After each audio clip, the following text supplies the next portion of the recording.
mengetik. Jadi mereka lebih pintar menafsirkan apa yang saya tulis sendiri daripada saya.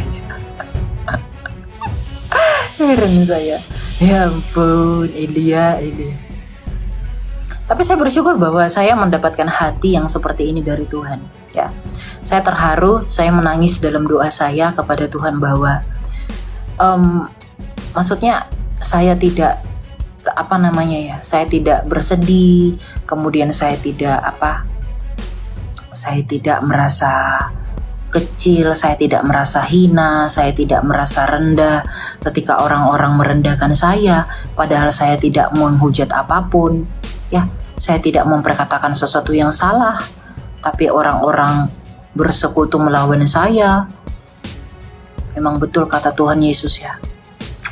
Berbahagialah orang yang dibenci oleh karena namaku, kamu yang dihina ditolak oleh karena namaku, karena merekalah yang punya kerajaan surga. Barang siapa yang memelihara nyawanya akan kehilangan nyawanya, tapi barang siapa yang kehilangan nyawanya oleh karena Kristus, ia akan memperolehnya.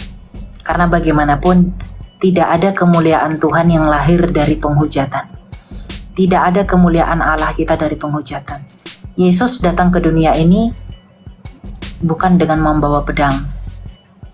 Itulah mengapa dia ditolak. Karena ketika dia tidak membawa pedang, itu tidak memberikan harapan mesianik duniawi bagi orang Yahudi pada masa itu. Tapi Yesus di dalam pribadi dia berdiam Allah dan manusia. Dialah bait Allah itu. Bahwa di dalam dia bersatu yang ilahi dan yang manusiawi, tidak tercampur baur. Maka di dalam pribadi Yesus Kristus kita bisa bertemu dengan Allah. Allah memperdamaikan dirinya dengan manusia dalam pribadi firman-Nya sendiri yang menjadi daging.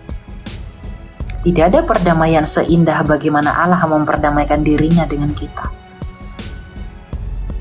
Itulah Allah kita itu. Allah yang hidup.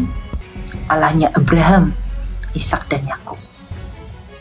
Allah yang mulia, Allah yang tangguh, Allah yang mengasihi, yang tidak asal menghakimi, tapi memberikan penghakiman sesuai dengan keadilan dan keukurannya sendiri.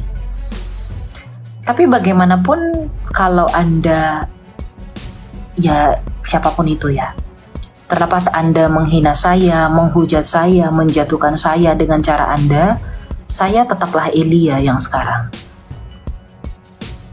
Saya tidak akan berubah.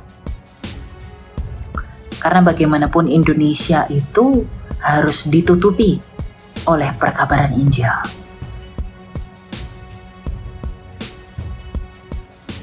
Jadi sehebat apapun angin bergoncang, kalau Tuhan katakan tidak, tidak akan tidak. Tapi kalau kita merasa bahwa kita kuat, tapi kalau Tuhan mengkehendaki sesuatu yang harus terjadi pada kita, maka itu harus terjadi. Maka untuk apa kita khawatir akan hidup ini? Bukankah kekhawatiran hanya mengeringkan tulangmu? Bukankah kepahitan hanya mengeringkan tulangmu? Oh gitu.